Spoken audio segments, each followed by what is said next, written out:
frente.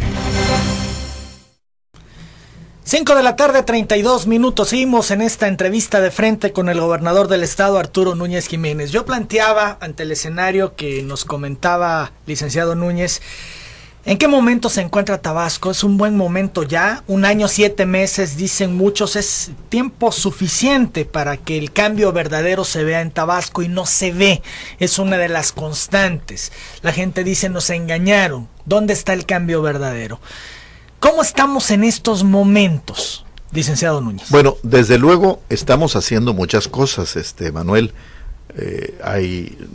Tampoco parto de que no haya ningún recurso para nada, y el gobierno federal nos ha apoyado en los famosos paripasos o los financiamientos que corresponden compartir entre la federación y el estado, con los montos máximos posibles en el Fonden, etcétera.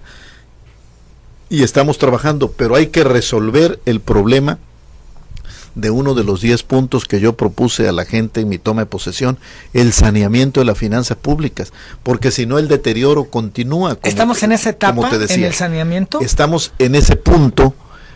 Yo te diría, a tu pregunta concreta, ¿dónde estamos?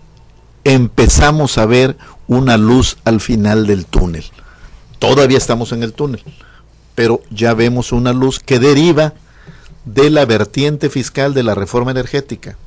Y aquí permíteme precisar cómo fraseo la vertiente fiscal de la reforma energética, porque hay quienes han querido manipular que, como yo le pedí a los legisladores federales que votaran a favor de los recursos para Tabasco que trae esta vertiente fiscal, entonces estamos negando nuestra posición frente a la reforma energética. No, es que es la reforma fiscal energética, Emanuel, se tendría que haber hecho con o sin reforma energética, con privatización o sin privatización, aunque solo fuera Pemex el que siguiera postulando. Yo personalmente no simpatizo con la idea de la privatización de la industria petrolera, lo digo con toda claridad, lo he dicho en público, en privado, lo he conversado con el presidente Peña Nieto, conoce mi posición. Yo no estoy a favor de la privatización por muchas razones que no es el momento hablar, pero ha habido otras muchas privatizaciones, la ferrocarrilera que iba a aumentar la red ferroviaria, la del ejido que iba a salir adelante el campo, la de los petroquímicos que íbamos a aumentar la producción, la de los fertilizantes, la bancaria y el crédito no fluye. Hay muchas razones, pero sobre todo por lo que representa en las finanzas públicas hoy el petróleo. Sin embargo, dentro de la vertiente fiscal de la reforma energética, se planteó la posibilidad, originalmente en la propuesta del presidente Peña, sí se modificaba el régimen fiscal de la industria petrolera, que antes era solo de Pemex, para que ahora pueda haber empresas privadas que participen, según la reforma constitucional aprobada por el constituyente y las leyes secundarias. Pero se estableció que, no obstante el cambio de régimen fiscal, los montos seguirían igual. Entonces, por ejemplo, se crea ahora el llamado Fondo Mexicano del Petróleo para el Desarrollo y la Estabilización, y se fija que es el equivalente al 4.7% del Producto Interno Bruto. Si tú me preguntas por qué el 4.7, por qué no otra cifra, es que eso es lo que aportó Pemex al fisco mexicano en 2013. Entonces la tesis en la iniciativa presidencial es: vamos a mantener los mismos montos. Aquí no va a haber mayores recursos para nadie, ni para la federación, ni para los estados. Cuando yo leo las iniciativas y veo que no hay un premio a las entidades productoras de hidrocarburos, busco de inmediato al secretario de Hacienda, al doctor Luis Videgaray, que me recibe y me dice: gobernador Núñez, estamos muy conscientes de la singularidad que está viviendo Tabasco, porque déjame decirte algunos datos adicionales a ti y al amable auditorio que nos escucha y nos ve. De enero a junio de 2014, la recaudación total nacional ha aumentado el 11.2%. Cuando lo desagregas por estado, a Yucatán le ha aumentado el 20%, al Estado de México el 18%, para Tabasco es menos 6%. Y para Campeche es menos 8%. Dramático. Se ha caído por el cambio de la fórmula. y se va a seguir cayendo. Y por si fuera poco, decían los viejos, ya éramos muchos y parió la abuela. Resulta ser que Hacienda le da a los estados anticipos mensuales de las participaciones y los estados se lo damos a los municipios. Y al fin de año hace un cierre. Bueno, pues hizo el cierre de 2013 y resulta que nos dio como 777 millones de más. Y entonces nos los están descontando. Entonces se nos cae la participación y nos están descontando lo que nos dieron de más porque era un anticipo. Y que se cerró con las cifras finales del Producto Interno Bruto por entidad federativa que da el INEGI. Con eso hacen el ajuste y dice, te debo o me debes, y resultó que le debemos. Entonces, este año ha sido particularmente duro. Entonces me dijo, estamos muy claros de la singularidad de Tabasco y creemos que en el procedimiento legislativo que viene de las leyes secundarias se puede abrir un poquito para aumentar el FEXI, no tanto como ustedes quisieran o necesitan, y a lo mejor creamos otra fuente de ingreso para las entidades productoras de hidrocarburos. Posteriormente, el subsecretario de Ingresos platicó con el secretario de Finanzas, Víctor Lamolle, que fue convocado junto con los secretarios de Finanzas de las otras 4 entidades productoras de hidrocarburos para decirle de qué tamaño iba a ser el aumento del FEXI, que iba en 0.65 del fondo grandotote del 4.7 para pasarlo a 0.75, y que iba a haber un impuesto petrolero que finalmente se aprobó, por el cual las empresas que exploran tienen que pagar 1,500 pesos por kilómetro cuadrado y si extraen 6,000 pesos por kilómetro cuadrado mensual. Entonces, que de ese rendimiento sería para estados y municipios. Cuando hicimos los cálculos, no tenemos claro lo del impuesto petrolero porque la superficie de exploración y de extracción la tiene solo Pemex y no es un dato conocido públicamente, pero hicimos nuestros propios cálculos y sentimos que no nos resolvía el problema de un faltante de 3,000 millones. Entonces pedí una cita con el presidente Peña Nieto, me recibió en Los Pinos, le platiqué la problemática de Tabasco, le dije que me preocupaba mucho porque el deterioro seguiría y que no teníamos capacidad de respuesta para las demandas de la población, que además se agudizaban con el famoso cambio climático que nos hace que llueva cuando no llovía. El año pasado hubo quienes me dijeron, si libras noviembre, ya la hiciste porque en diciembre no llueve. Fue el mes que más llovió y donde más problemas tuvimos. Los 6 municipios que están en Fondén fue por diciembre. Este año, a principios de junio, no se desbordó el Usumacinta. El exceso de lluvia inundó zonas de Tenosique, pero sobre todo de Balancán. Entonces ahora el cambio climático hace que llueva cuando no llovía y llueva en cantidades que van rompiendo todo el registro histórico. A cada rato habrás oído, nunca había llovido tanto en tantos años y nunca había... Porque, ¿o cómo está lloviendo tanto en tan corto tiempo? En tan corto tiempo. Entonces le expliqué toda esta situación amplia al presidente y él me dijo, don Arturo, comprendo perfectamente el problema de Tabasco porque yo era gobernador del Estado de México cuando se hizo el cambio de regla. A nosotros nos abrumaba la carga educativa y la verdad es que el Estado fue beneficiado porque nosotros tenemos mayor número de habitantes. Comprendo los problemas que tiene y yo no quiero que le vaya mal a Tabasco y de ninguna manera voy a darle instrucciones al secretario de Hacienda para que más allá de lo que surja de la vertiente fiscal de la reforma energética, que yo así lo fraseé, veamos de qué manera podemos apoyar a Tabasco. Y entonces se abrieron 2 ventanas. Una, la que puede ocurrir, que está ocurriendo en el Congreso de la Unión, de subir el FEXI.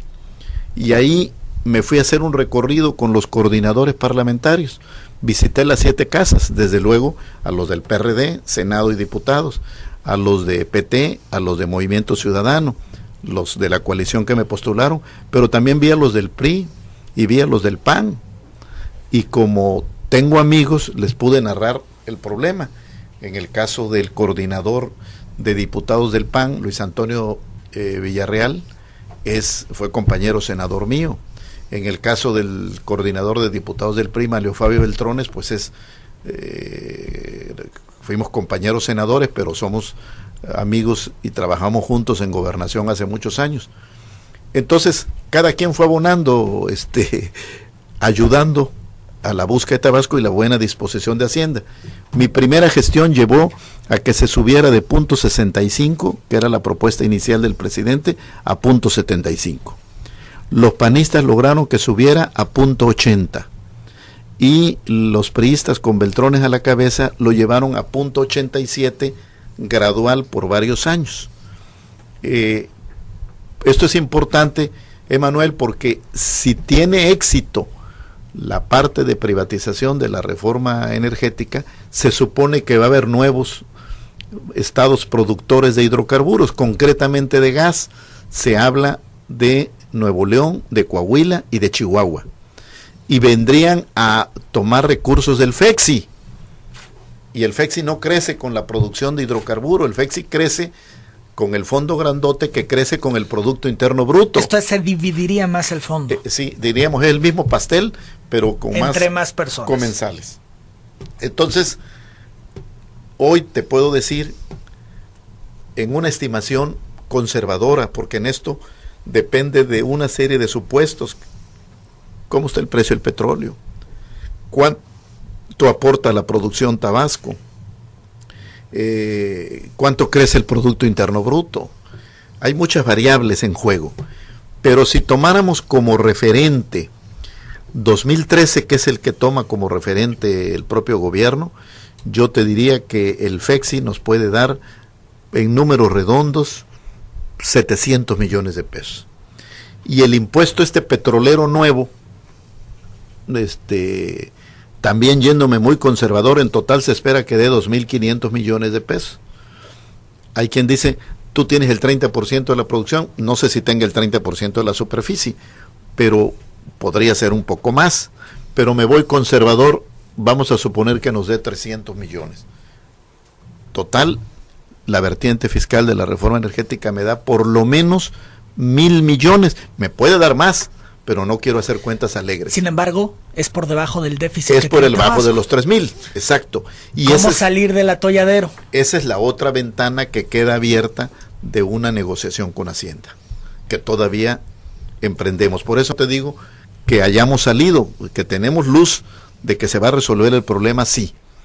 Y esto también, todo lo que sea más ingresos para el Estado, serán también más ingresos para los municipios que se encuentran en una situación angustiosa, también por problemas de la caída de sus participaciones, pero también por los famosos laudos que están sufriendo terriblemente los municipios. Lo hemos planteado a la Secretaría de Hacienda, el problema se ha generalizado en el país y es necesario revisarlo de fondo, porque o pagan laudos o hacen obra pública y atienden las necesidades de la población. Entonces estamos dando la lucha también por los municipios de Tabasco. Una luz al final del camino es lo que se empieza a ver, nos dice usted. Sí. Estamos todavía en una circunstancia apremiante, en un estado de descomposición. Bueno, estoy hablando de la situación de las finanzas y evidentemente con los deterioros de los fenómenos hidrometeorológicos pues se agudizan. Tú habrás visto la cantidad de reclamos, de protestas, de demandas muy legítimas que la población plantea, que si mantenimiento a los caminos, que si demandas en materia educativa. La infraestructura, gobernador, perdón que le interrumpa, está prácticamente deteriorada. Es muy lamentable. Todo, porque los fenómenos hidrometeorológicos dañan. Entonces, en esa lógica, yo dije a fines del año pasado, ya visualizando un poco la panorámica, Emanuel, dije 2 años de enfrentamiento de la crisis, 2 años de consolidación y 2 años de crecimiento. Entonces estamos en el segundo año del enfrentamiento de la crisis, de la que podemos salir con lo que logremos con Hacienda, y además hay algunas cosas que nos van a ayudar presupuestalmente. Por ejemplo, la reforma fiscal que se aprobó en diciembre estableció que en 2015, no en 2014, en 2015, podremos disponer de una parte del impuesto sobre la renta que se le cobra a los trabajadores del Estado. Entonces eso nos va a dar un poco más de recursos. Que podemos, el cambio también del FAEB, del Fondo de Apoyo a la Educación Básica, por el FONE, ahora que le va a pagar educación a los maestros federales, también va a implicar una cantidad disponible para el Estado. Si consideramos esto, más lo que da el FEXI, más lo que da el impuesto petrolero, más lo que negociemos con Hacienda, puede haber manera de ir superando al mínimo los problemas del déficit que traemos. Sin embargo, estamos en crisis. Es importante que la gente lo sepa porque lo percibe así, gobernador. La gente lo sepa. Mira, por ejemplo... Seguimos en crisis. Desde luego.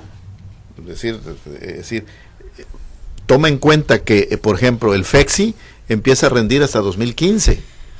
El impuesto petrolero va a empezar a rendir al momento que se empiece a explorar y extraer.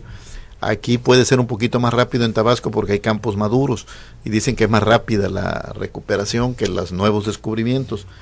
Pero hay quienes suponen que estamos holgados y que este dinero nuevo es para ver a qué lo voy a dedicar. Pues lo voy a dedicar a pagar adeudos de lo que desfalcaron en el gobierno anterior. Pues le debemos a proveedores. Llegamos con una deuda a proveedores de 2.300 millones de pesos, debemos 1.500, ya pagamos 800, pero ni partida presupuestal había para pagarle a los proveedores. ¿Ha sido de ahorros? Ha sido de economías, de transferencias, y estamos conscientes que hay mucha gente honorable que le dio bienes y servicios al gobierno y que ha estado esperando algún tiempo el cobro de lo que facturó objetivamente. Hay algunos casos que estamos depurando también porque nos hemos encontrado de algunos reclamos de cosas que nunca entraron al almacén o que son reclamos no necesariamente ciertos. Los hay, junto a eso hay otros que verificando son el sustento válidos, el sustento del cobro. Y desde ese punto de vista no es que yo esté holgado del dinero y que me llega dinero nuevo y entonces lo voy a dedicar a obra nueva. No, yo tengo que atender los problemas de alguna manera mira, por ejemplo, tenemos problemas en el sector educativo por 1.500 millones de pesos. En pensiones, el fondeo requiere de 470 millones de pesos. El Fonden, ahorita tenemos abonado 500 millones, tenemos que poner 1.500. Traemos problemas de 1.000 millones que tenemos que ir dosificando para hacer nuestra parte. Todo lo demás lo hace el gobierno federal. Todo lo que es infraestructura federal, el 100% lo hace el gobierno federal. Y de la infraestructura estatal, hasta el 50% lo financia el gobierno federal. Quiero decirte que nos están financiando el 50% en todos los casos. Nos dieron el tope máximo, pero tenemos que poner nuestro 50%. Y traemos 150 millones en seguridad pública, mínimo aportamos 200 millones para laudos,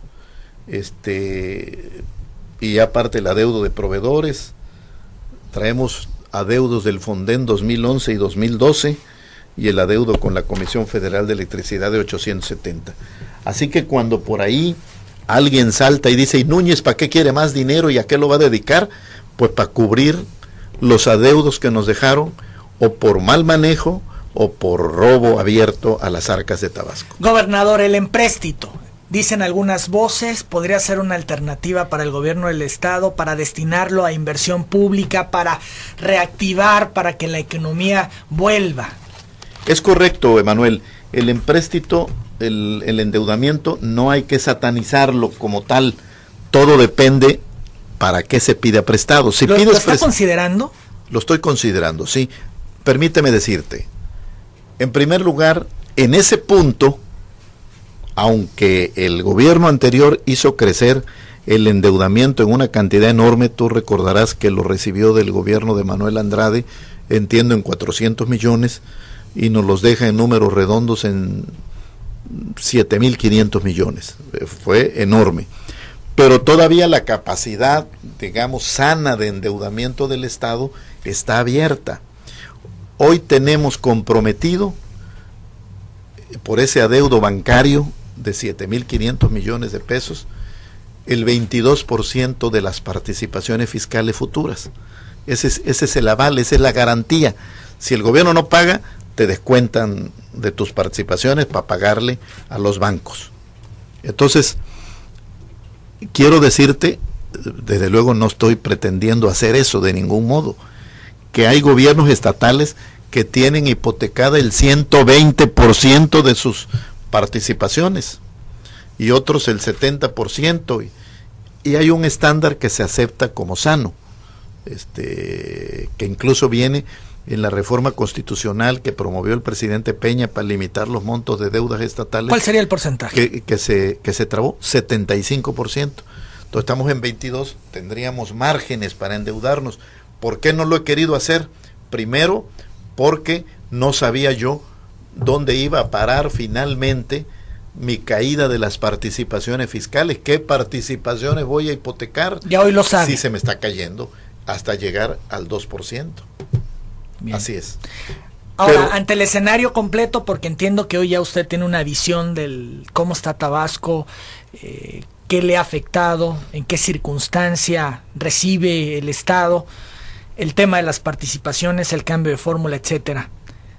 Ante este escenario que se está viviendo y la crisis por la que estamos atravesando los tabasqueños, ¿se tiene contemplado el empréstito para el 2014, licenciado Núñez?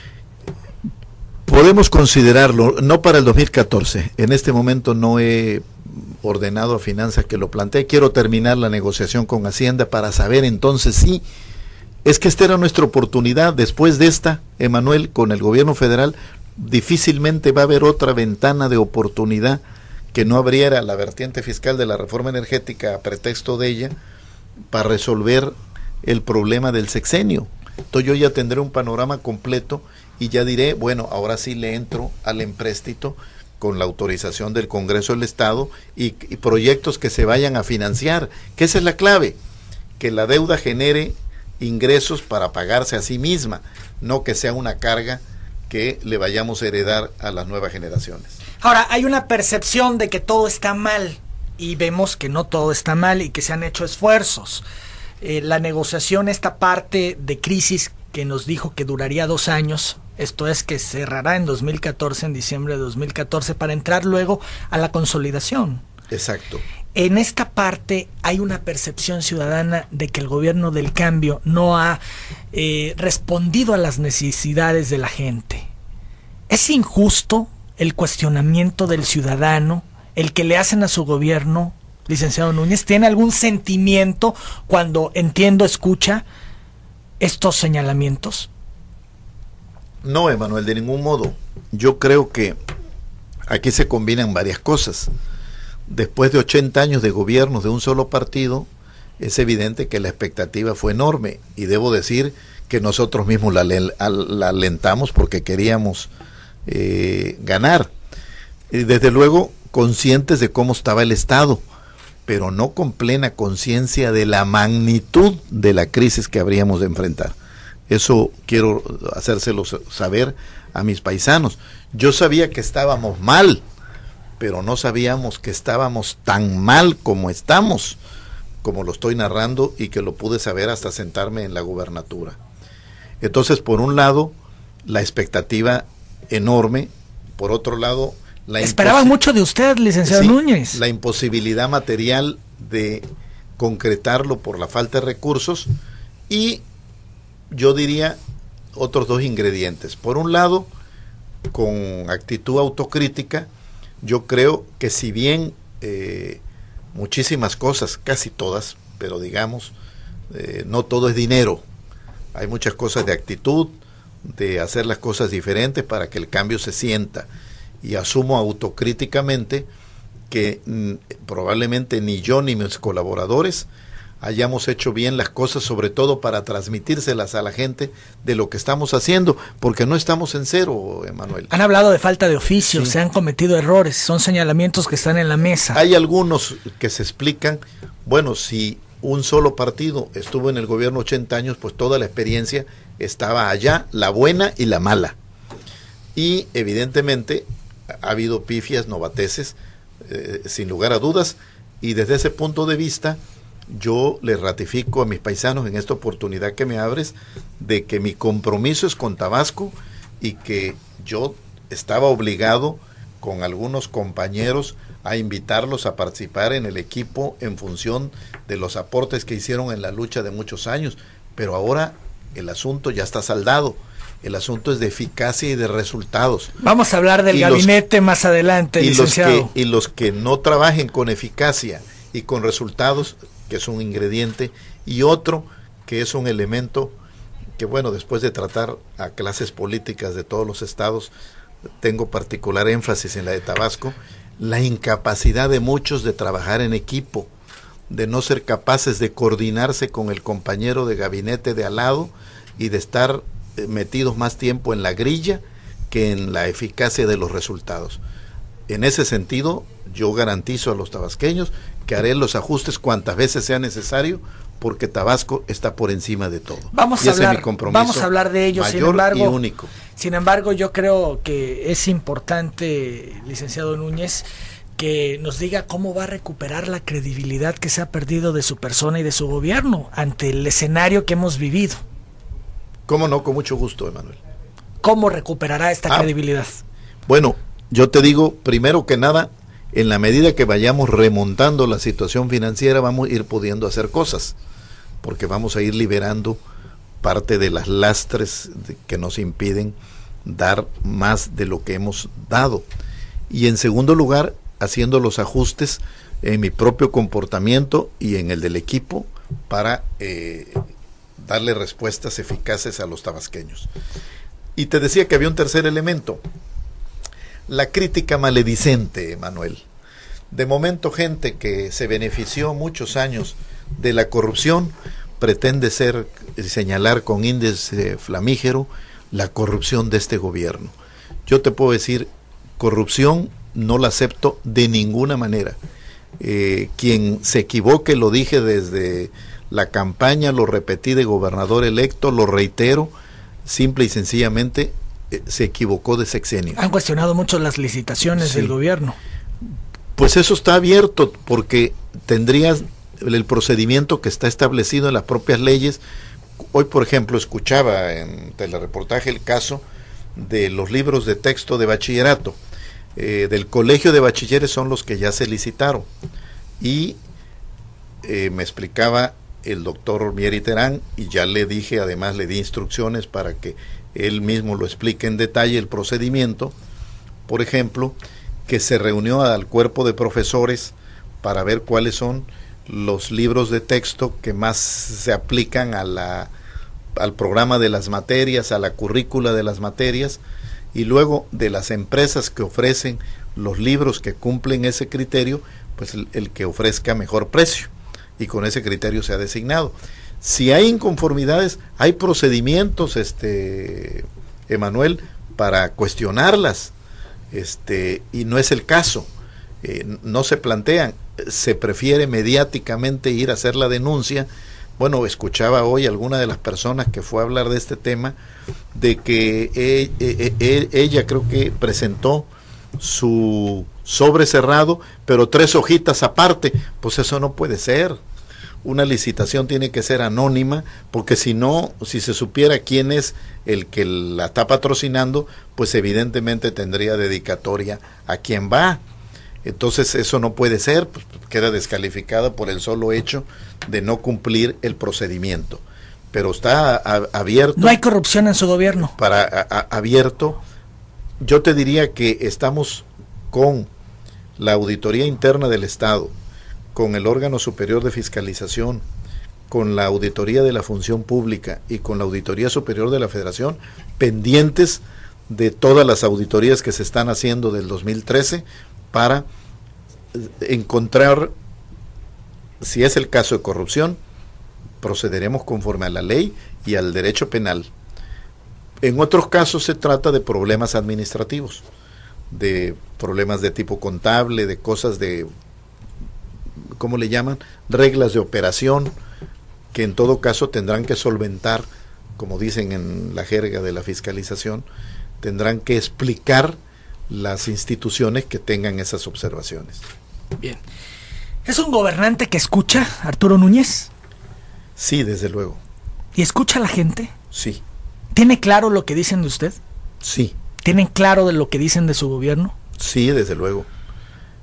Si no estoy aislado, vivo en Tabasco, aquí estoy permanentemente, recibo a muchos grupos sociales, a muchas personas, a muchos personalidades de diversos sectores, estoy escuchando sus planteamientos, sus problemas, y estoy al pulso de lo que está pasando en el Estado. Sensible de lo que pasa y de lo que dicen de ustedes, de su gobierno. Sí, desde luego.